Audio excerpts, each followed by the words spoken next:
My name is Margaret Reynolds, 35, and I am a senior software engineer at Pinnacle National Bank. Last Thursday, I watched my mentor, Eleanor, being summoned to the executive floor without warning. After 30 years of dedicated service with retirement, scheduled for tomorrow, I never expected to witness what happened next. The coldness in their eyes as they delivered the news still haunts me. Little did they know their decision would bring a $10 trillion financial institution to its knees in less than 24 hours. Before I continue this story, let me know where you are watching from in the comments. Hit that like button and subscribe if you want more real stories from the corporate battlefield. I have been working at Pinnacle National Bank for 8 years now. We are not just any bank, but one of the largest financial institutions in the country, managing assets worth hundreds of billions of dollars for clients ranging from everyday Americans to major corporations. Our systems process over 3 million transactions daily, and our infrastructure supports financial operations across all 50 states. That is why what happened shook not just our company but sent ripples through the entire financial sector. Eleanor Bennett, 64, was not just another employee approaching retirement. She was a legend in our IT department, the brilliant lead systems architect who single-handedly designed and built most of our core banking infrastructure since she joined the company in 1990. Back when most banks were still transitioning from paper ledgers to digital systems, Eleanor was already coding sophisticated solutions that put Pinnacle ahead of the competition. The first time I met Eleanor was during my job interview. While the hiring manager asked standard questions about my experience in education, Eleanor quietly evaluated my technical responses. At one point, she interrupted to ask me a single question about database optimization that none of the other interviewers understood. My answer apparently impressed her because later I learned she personally approved my hiring.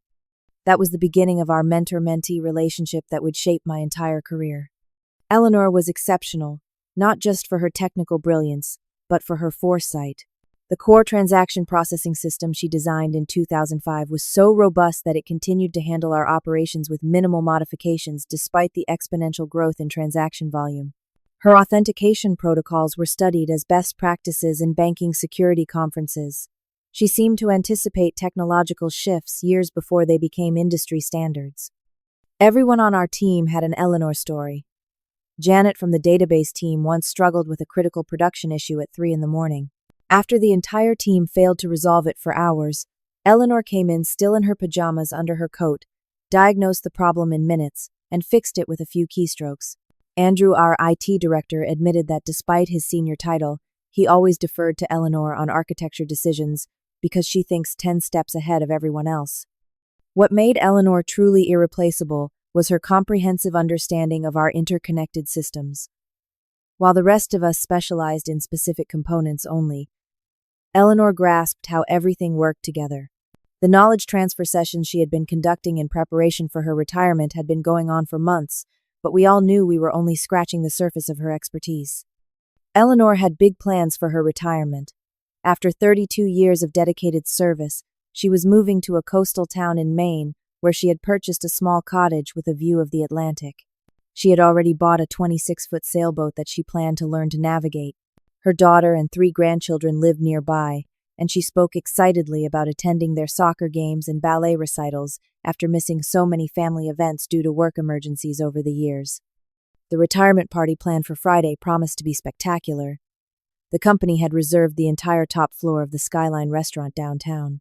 The guest list included not only our entire department but also the CEO, Richard Palmer, and several board members who had worked with Eleanor throughout her tenure. A video montage of congratulatory messages from former colleagues and industry peers had been prepared. There was even a custom cake designed to look like the original server that Eleanor had programmed when she first joined the company. But in recent months, I had noticed subtle changes in management's attitude toward Eleanor.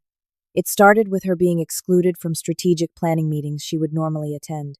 Then came the request for detailed documentation of all her projects far beyond the usual knowledge transfer protocols.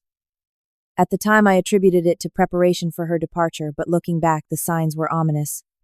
The atmosphere shifted more dramatically 6 months ago when Thomas Wilson joined as our new CFO. He came from a competitor bank with a reputation for aggressive cost-cutting. Almost immediately, he began initiatives to streamline operations and reduce legacy costs. Several long-term employees across different departments suddenly found themselves accepting early retirement packages. The rumor mill suggested the company was trying to reduce its pension obligations before the end of the fiscal year. Eleanor never openly complained about these changes, but I occasionally caught her observing Wilson with a calculating look during company meetings. More curious was her unusual calmness in recent weeks. While the rest of the team stressed about meeting knowledge transfer deadlines before her departure, Eleanor seemed almost detached, as if she anticipated something we did not. She started taking long lunches, something she had never done in all the years I had known her. She also began bringing home her personal items gradually rather than planning to clear her desk on her final day, as most retiring employees did. In hindsight, these subtle behaviors should have alerted me that Eleanor sensed what was coming. But none of us could have predicted the coldness with which the company would treat someone who had dedicated her entire career to building their technical foundation. That Thursday afternoon changed everything. We were in Conference Room B for what was supposed to be another knowledge transfer session focused on the security authentication systems. Eleanor was methodically walking 3 junior engineers through the intricacies of the verification protocols when her phone buzzed. She glanced at it, and I noticed an almost imperceptible tightening around her eyes before her face returned to its usual composed expression. "I need to step out for a moment," she said calmly. "Margaret, can you continue explaining the biometric verification implementation?" Before I could even process her request, she had gathered her notebook and was heading for the door. Through the glass walls of our conference room, I watched her walk toward the executive elevator, bank her posture perfectly straight as always. The elevator that was reserved exclusively for the executive floor, floor 32, where none of us from IT ever went, unless there was a critical system failure that required personal explanation. Something felt wrong. I made an excuse about needing to retrieve some documentation and followed at a distance. I watched Eleanor enter the elevator, her access card, somehow granting her entry to the restricted floor.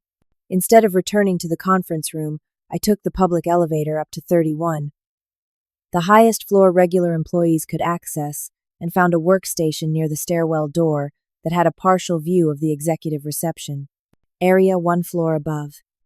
The executive floor was a different world from our windowless IT department. Plush carpeting, wood-paneled walls, and floor-to-ceiling windows offering panoramic views of the city created an atmosphere of power and luxury.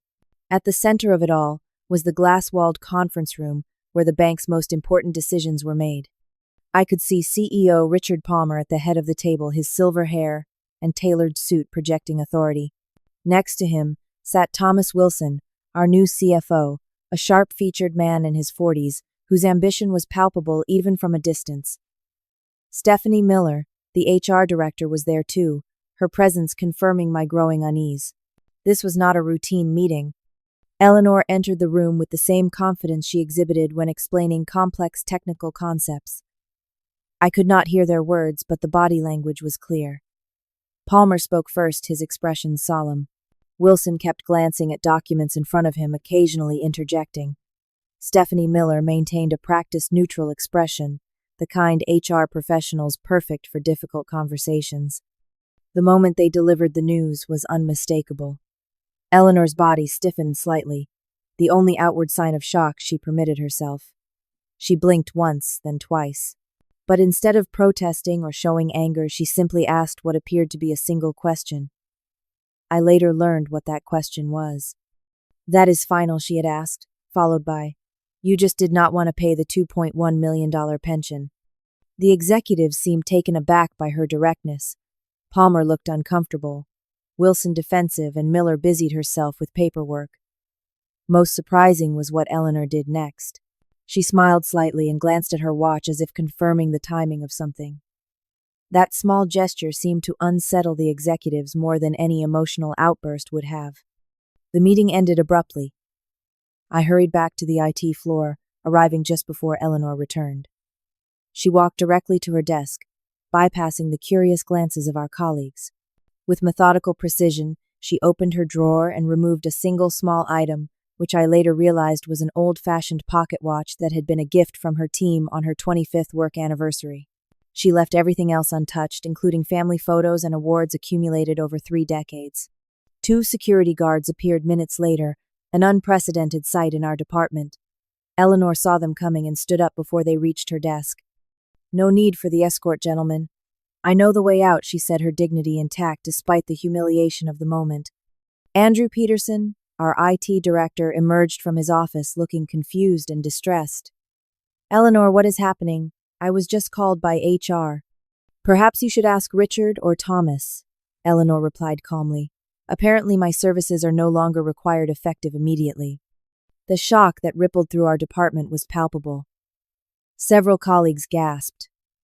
Janet from the database team actually started crying. I stood frozen, unable to process that our most valuable team member was being marched out one day before her scheduled retirement. This must be a mistake, Andrew protested, reaching for his phone. Let me call upstairs. It is no mistake, Eleanor assured him. Though I expect they will come to see it as one. There was something in her tone. Not quite threatening, but certainly knowing that only registered with me later. Before leaving, Eleanor turned to me. Margaret, the documentation we discussed is in the usual place. You will know what to do with it when the time comes. Her meaningful look confused me then, but would make perfect sense within 24 hours. As security escorted her to the exit, Eleanor maintained her composure. No tears, no angry outbursts, just the dignified departure of someone who knew her own worth regardless of her employer's failure to recognize it. The rest of the afternoon was chaos. Andrew disappeared into his office for heated phone calls with the executive team.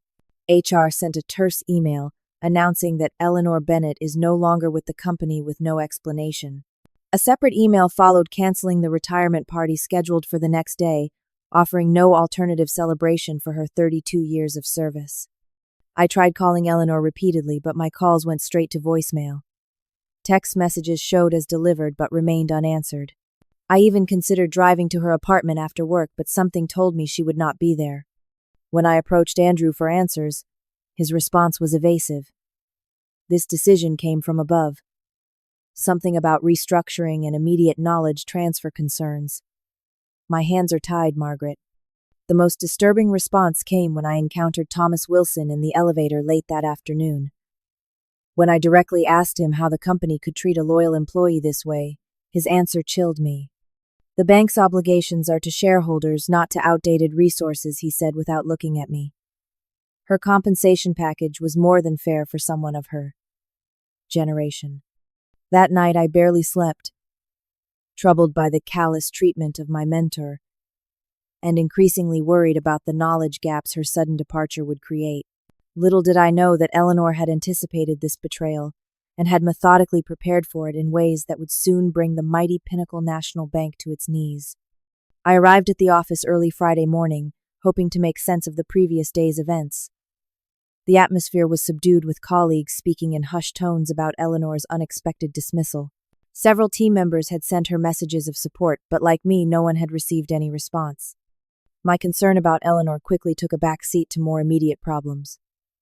Ryan from the overnight operations team approached me as soon as I sat down, his expression tense. The batch processing threw errors all night, he explained, showing me logs filled with cryptic error messages.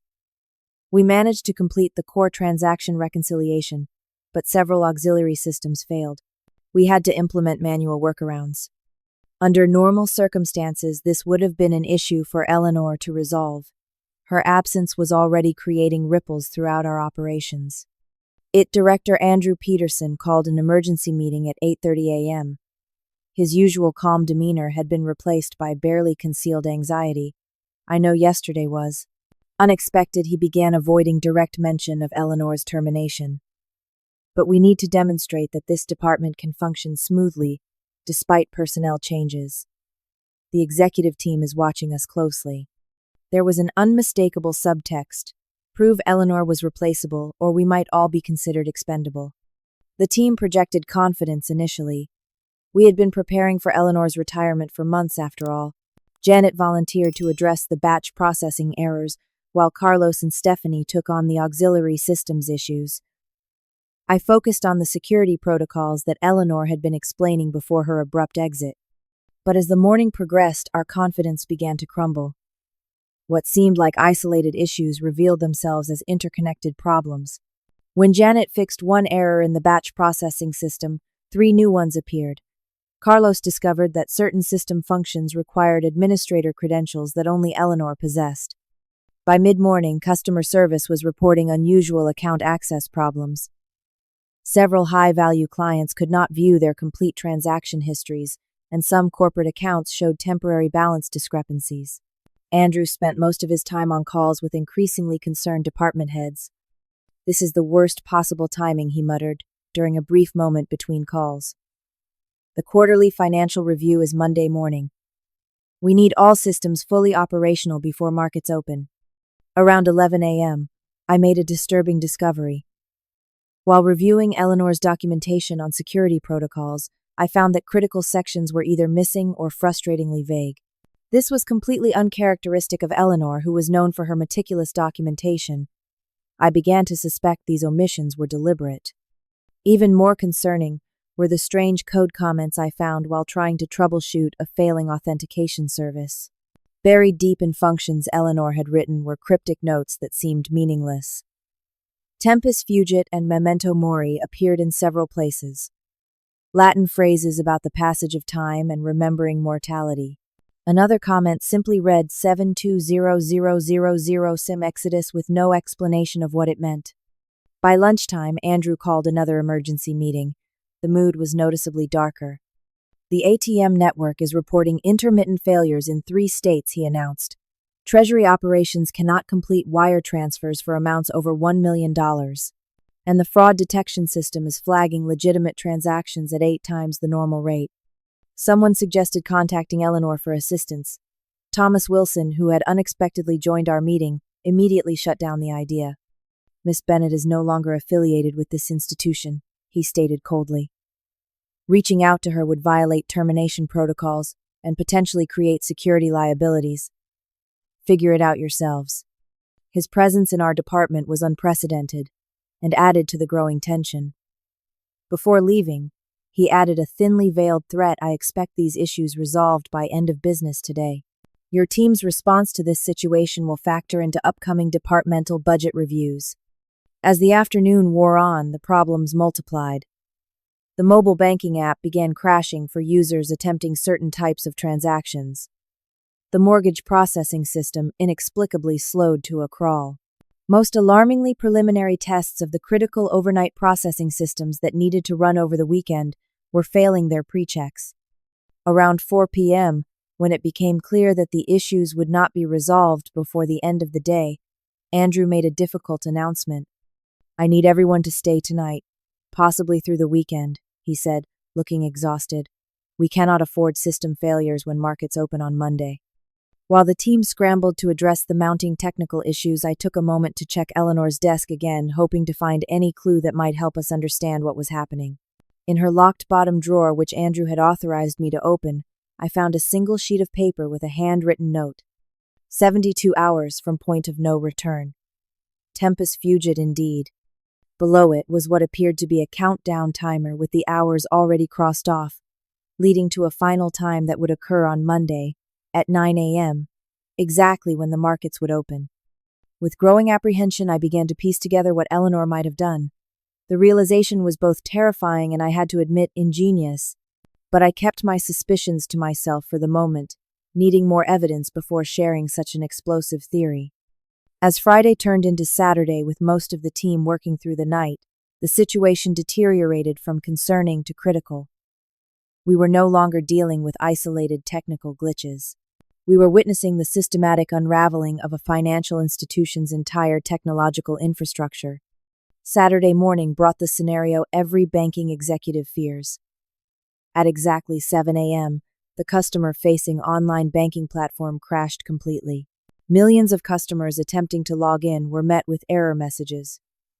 Simultaneously, the mobile banking application stopped functioning, entirely displaying only a cryptic system maintenance notice.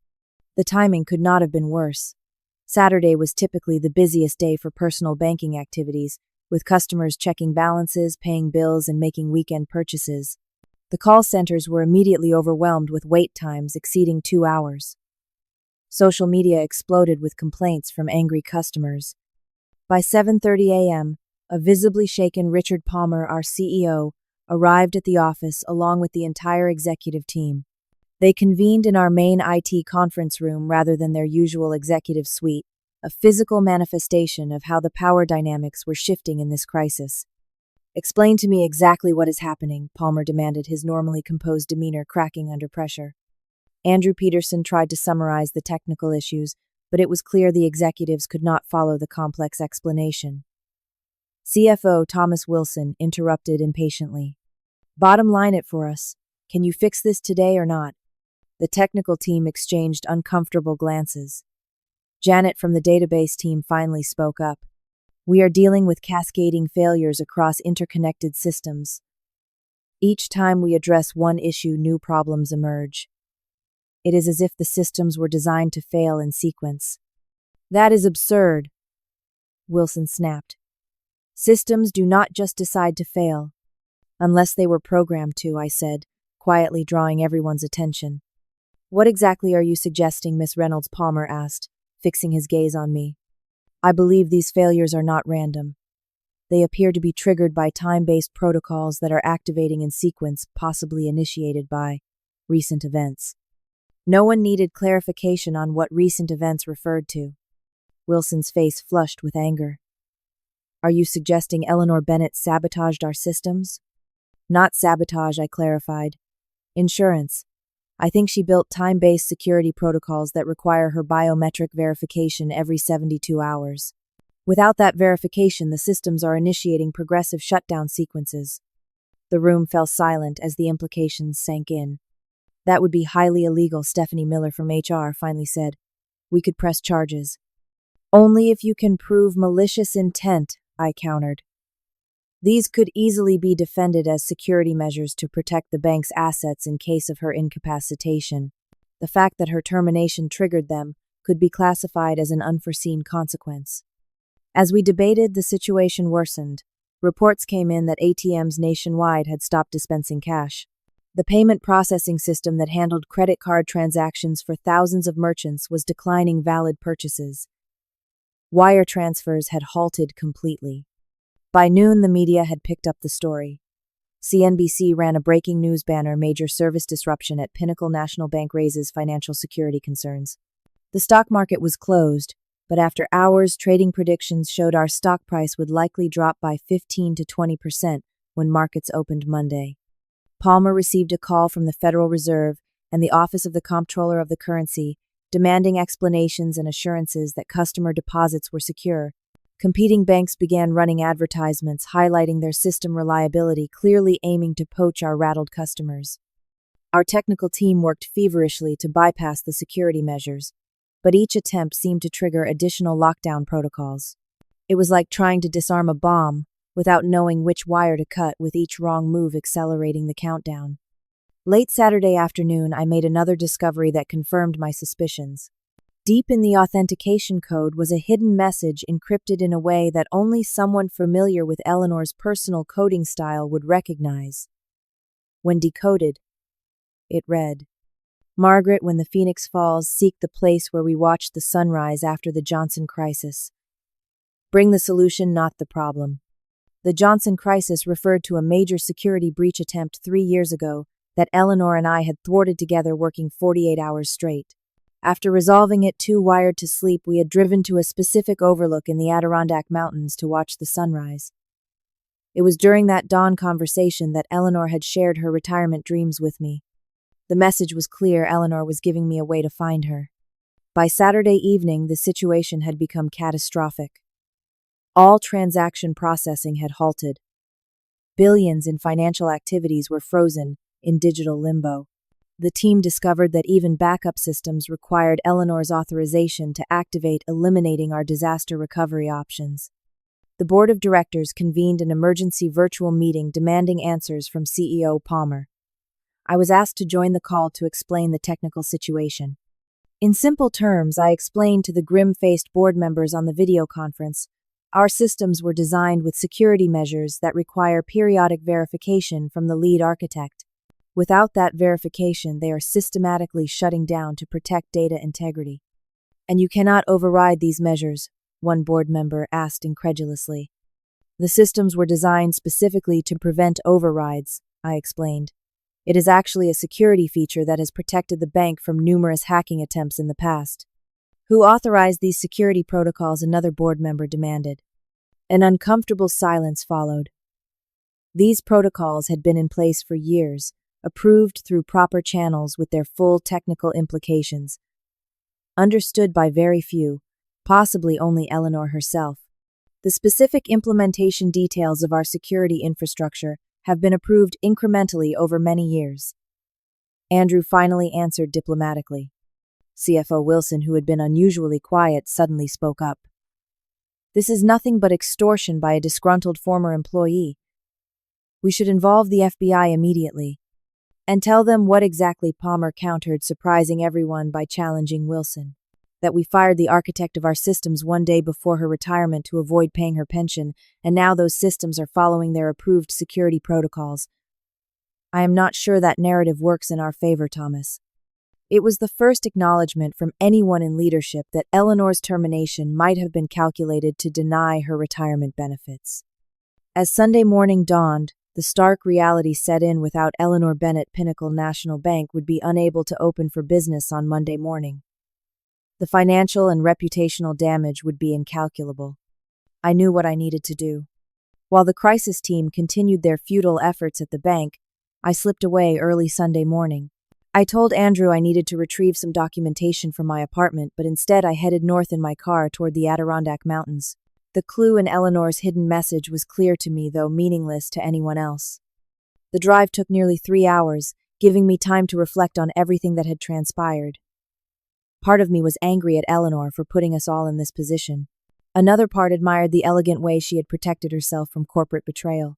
Mostly I was disappointed in the institution I had trusted with my career, an institution that could discard 3 decades of loyalty to save money. The narrow road leading to the overlook was just as I remembered it from 3 years ago. As I navigated the final winding section, memories of that early morning conversation with Eleanor flooded back. We had been exhausted but triumphant after stopping the Johnson cyber attack. While watching the sunrise, Eleanor had confided that the incident had made her think about her legacy and retirement. When I leave, I want it to be on my terms, she had said.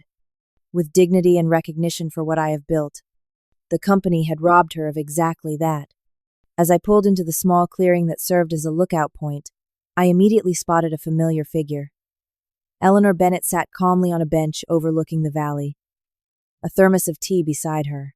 She wore hiking boots and casual clothes, looking more relaxed than I had ever seen her in the office. She turned as my car approached, showing no surprise at my arrival. You decoded the message. Good. I calculated an 87% probability you would figure it out by Sunday morning. I parked and approached her, emotions swirling. Do you have any idea what is happening at the bank right now? I can make an educated guess, she replied, pouring a second cup of tea from her thermos and offering it to me. System failures began approximately 36 hours after my biometric access was terminated, starting with non-critical functions and progressively moving to core services. By now, all customer-facing applications should be offline, and they are likely discovering that the backup systems are also affected. Her accuracy was unsettling. You planned all of this. I planned for contingencies, she corrected. 6 months ago, when Thomas Wilson was hired, I began monitoring board communications that crossed our servers. I discovered a plan to terminate several senior employees just before their retirement dates to avoid paying full pension benefits. My name was on that list. That is illegal, I protested. Proving it would be difficult and costly, Eleanor shrugged. They counted on most employees lacking the resources to fight a powerful bank in court. What they did not count on was one of those employees controlling the technical infrastructure their business depends on. She reached into her backpack and removed a laptop. I did not sabotage anything, Margaret. I simply implemented proper security protocols that require regular biometric verification from the system architect. These protocols were documented and approved by the board 3 years ago, though I doubt any of them read the technical specifications carefully. So all of this was your insurance policy. Consider it leverage for fair treatment, she said. I dedicated 32 years to building that bank's systems. My pension represents a fraction of the value I created for them. Yet they chose to discard me one day before it vested to save $2.1 million, a company that manages billions daily. Her calm recounting of the betrayal made it seem even more callous. "What do you want, Eleanor?" "What I earned," she said simply. "My full pension with interest for the inconvenience, a public apology, and revised retirement policies for all employees, so this cannot happen to others." I sank onto the bench beside her, conflicted. My loyalty to the bank warred with my sense of justice for my mentor. "The board is talking about involving the FBI," I warned. "Wilson wants to charge you with extortion." Eleanor smiled, unworried.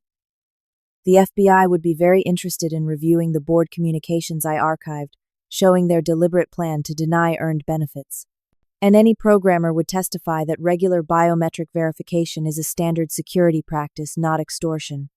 She opened her laptop and showed me a complete documentation set for all bank systems information that was conspicuously missing from our internal repositories. "I removed nothing that would cause permanent damage," she assured me. "Monday at 9 a.m., if the situation remains unresolved, core databases will be encrypted with keys that only I possess. But all data will remain intact and recoverable. I never intended to destroy anything, just to create sufficient leverage to ensure fair treatment." Her foresight was remarkable. She had created a situation where the bank had no choice but to negotiate without crossing any lines that could not be defended as legitimate security practices. "I am giving you this documentation as insurance," she said, handing me a flash drive. "If anything happens to me, or if they attempt to retaliate against you for contacting me, this contains everything needed to both restore the systems and expose their unethical practices." I took the drive, understanding the trust she was placing in me. Why involve me at all? Why not just let them suffer the consequences?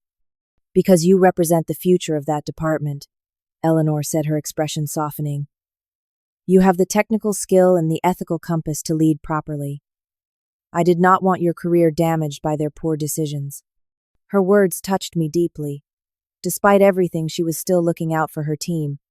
"What should I do now?" I asked. "Return to the bank with my terms. They have approximately 15 hours before markets open, and the real financial damage begins. Make sure they understand that there is no technical workaround.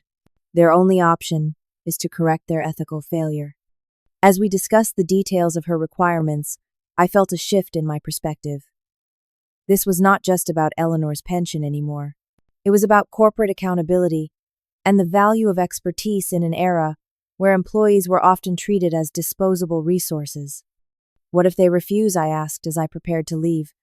"They will not," Eleanor said confidently. $2.1 million is insignificant compared to the billions they stand to lose if they cannot open on Monday. "But if they do refuse," she added, her eyes hardening slightly, "I have already prepared communications for the financial press detailing exactly how a bank that claims to be too big to fail was brought down by its own greed."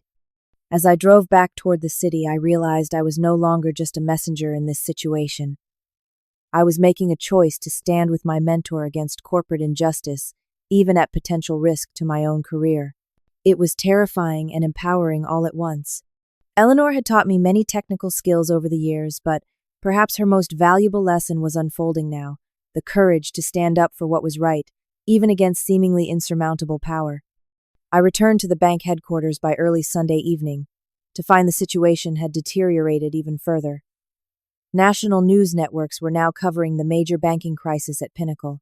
Regulators had issued formal inquiries. The IT floor had transformed into a war room, with exhausted team members still attempting futile technical fixes. When I walked into the main conference room, all eyes turned to me expectantly. CEO Richard Palmer, CFO Thomas Wilson, and several board members who had flown in for the emergency were gathered around the table, along with our technical leadership. "Where have you been?" Andrew Peterson asked, his voice reflecting both relief and suspicion. Finding a solution, I answered simply, then addressed the room. "I have been in contact with Eleanor Bennett." The reaction was immediate. Wilson slammed his hand on the table. "That is a direct violation of company policy. You had no authorization to contact a terminated employee about internal matters." "I think we are well beyond policy concerns at this point," Palmer interjected, his tone measured. "What did she say, Margaret?" I took a deep breath. Eleanor implemented time-based security protocols, requiring regular biometric verification. These were properly documented and approved systems, designed to protect the bank from unauthorized access. Her termination triggered the security shutdown sequence, which will culminate in database encryption at 9 a.m. tomorrow if not resolved. Can she reverse it? One of the board members asked. Yes. She has offered to restore all systems, provide complete documentation, and train the team on proper maintenance. She has 3 conditions. The room fell silent, waiting. First, payment of her full pension of $2.1 million plus 10% interest for the inconvenience. Second, a public apology for the termination. Third, a revised retirement policy protecting long-term employees from similar actions in the future. Wilson exploded. This is textbook extortion. We should call the FBI immediately. I had anticipated this reaction and remained calm. Before you do that, you should know that I have seen documentation of board communications discussing plans to terminate employees before their retirement dates, specifically to avoid pension obligations. The FBI might indeed be interested, but perhaps not in the way you suggest. Palmer's eyes narrowed. What documentation? Eleanor monitored internal communications that crossed her systems. She has archived evidence of the deliberate strategy to deny earned benefits to retiring employees. She is prepared to share this with regulators and the media if necessary. This revelation caused visible discomfort among several board members who exchanged worried glances. Even if such communications existed, which I am not confirming, the board chairman said carefully accessing them would constitute a privacy violation. As system architect, Eleanor had authorized access to all data flowing through her infrastructure for security monitoring purposes. This was part of her job description, I countered. She simply archived what she found. The room fell into tense discussion. Wilson continued to advocate for legal action, but his position weakened as the practical reality set in.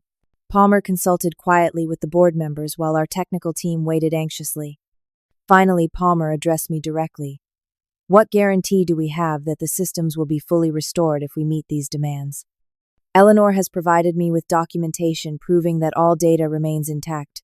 The systems are in protected mode, not destroyed. She is prepared to come in immediately to begin restoration. Another heated debate ensued. The board members moved to a separate room for private discussion while the rest of us waited.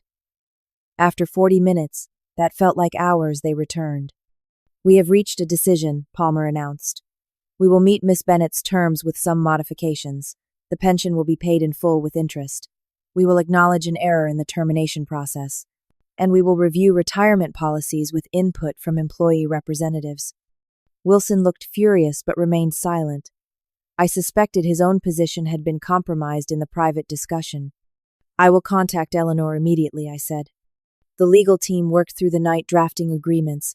By 5 a.m. Monday morning, all documents were finalized. Eleanor arrived at the bank at 6 a.m., escorted not by security guards but by the CEO himself, a visible indication of how dramatically the power dynamics had shifted.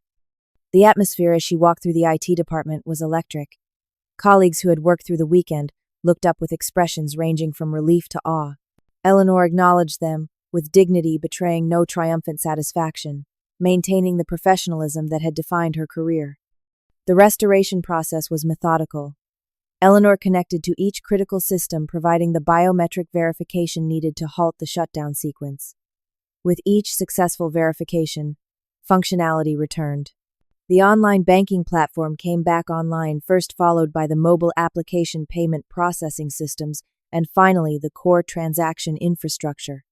Thomas Wilson was required to personally deliver the apology to Eleanor in front of the entire IT department. His words were technically appropriate but delivered through gritted teeth.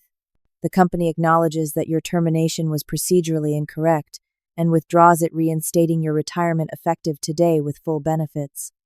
Eleanor accepted with a simple nod, her expression betraying nothing of the victory she had achieved. By 8:30 a.m., 30 minutes before market opening, all critical systems were functioning normally. The bank issued a press release describing the incident as a technical emergency successfully resolved by specialized retired staff, a creative interpretation that saved face while fulfilling the public acknowledgement requirement. Regulatory inquiries were answered with detailed technical explanations that, while accurate, strategically omitted the human drama behind the system's failure. The stock price took a minor hit at opening but stabilized by midday as customers regained access to their accounts without any data loss. Eleanor spent her final official day transferring knowledge this time, with the full attention and respect of everyone from the board down. The documentation she provided was comprehensive, and she patiently explained the security protocols that had caused so much havoc, teaching the team how to properly maintain them going forward. As she prepared to leave that evening properly retired, at last she took a moment to speak with me privately. "You made a difficult choice," she said, referring to my decision to support her. "There will be consequences, both positive and negative." "I know," I replied, "but it was the right choice."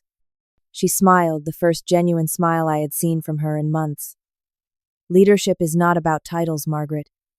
It is about doing what is right, especially when it is difficult. Remember that as you move forward." With that wisdom imparted, Eleanor Bennett walked out of Pinnacle National Bank on her own terms, with her dignity and pension intact. 1 week later, Pinnacle National Bank hosted a proper retirement ceremony for Eleanor. The contrast with her termination could not have been more striking. The event was held in the grand ballroom of the Skyline Hotel, with hundreds of colleagues past and present in attendance. The very executives who had fired her now delivered glowing speeches about her contributions and legacy. Eleanor accepted the accolades with grace, neither dwelling on the recent conflict nor completely glossing over it. In her brief speech, she simply said, "Institutions are only as strong as their commitment to the people who build them. I hope recent events have reinforced that lesson." The atmosphere in the company had transformed in subtle but meaningful ways. The board had announced a comprehensive review of retirement policies, with a committee that included representatives from various departments and tenure levels. An anonymous survey was distributed, asking employees for feedback on company culture and treatment of long-term staff. Most surprising was the announcement 2 days after the crisis that CFO Thomas Wilson had decided to pursue other opportunities. The press release thanked him for his brief service but made no mention of the near-catastrophic situation his cost-cutting initiative had precipitated. His replacement was known for employee advocacy and ethical business practices. As for me, I found myself in an unexpected position. Following Eleanor's recommendation, I was promoted to lead systems architect, assuming many of her former responsibilities. The promotion came with both opportunity and scrutiny. Some in management viewed me with suspicion for my role in the crisis, while others respected the technical and ethical leadership I had demonstrated. My first initiative in the new role was implementing transparent documentation practices for all systems. I created a process ensuring that critical infrastructure knowledge was properly distributed among team members rather than concentrated with a single person. This protected both the company from future vulnerabilities and employees from being exploited due to their specialized knowledge. Despite her retirement, Eleanor remained a mentor to me. We met monthly for lunch, where she offered guidance on technical challenges and navigating corporate politics. She was enjoying her retirement fully, having moved to Maine as planned and learning to sail her boat. The pension she had fought for was funding the life she had earned through decades of service. The experience had transformed my understanding of corporate loyalty. I realized that true loyalty must flow in both directions to be meaningful. Companies that treat dedicated employees as disposable resources ultimately undermine their own foundations. Eleanor had taught me that standing up for fair treatment was not just personally beneficial but necessary for creating healthier work environments for everyone. I also came to appreciate the importance of building systems that could not be weaponized against workers.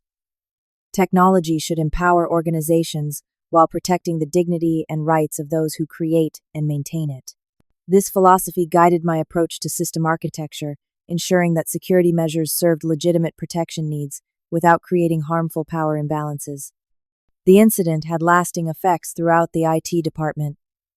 Team members who had witnessed the bank's vulnerability and Eleanor's principled stand approached their work with new awareness. There was more open discussion about ethical considerations in our technical decisions, and people felt empowered to question directives that seemed problematic. Management's approach to the technical team also evolved.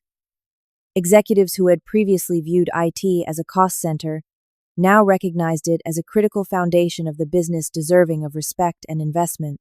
Andrew Peterson, our IT director, was invited to strategic planning meetings that had previously excluded technical leadership.